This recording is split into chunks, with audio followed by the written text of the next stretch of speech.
Hello everyone, welcome to Neurosapiens. In today's tutorial, we'll look at how to add a circled minus symbol to a Jupyter Notebook Markdown cell using LaTeX code. So we'll start here by creating a new Markdown cell, and we'll add in circled minus symbol. So to actually show this symbol using LaTeX code, we need to add a backslash followed by lowercase o, minus, and then $2 symbols before the backslash, as well as $2 symbols here after the S. So we'll run this.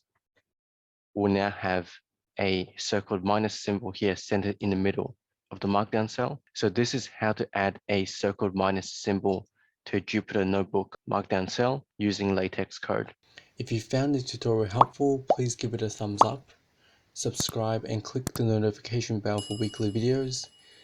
Please share the video with anyone who you think would benefit from the content and comment below what topics you would like to learn.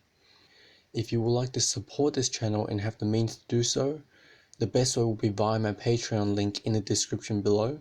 Happy learning and I'll see you in the next tutorial.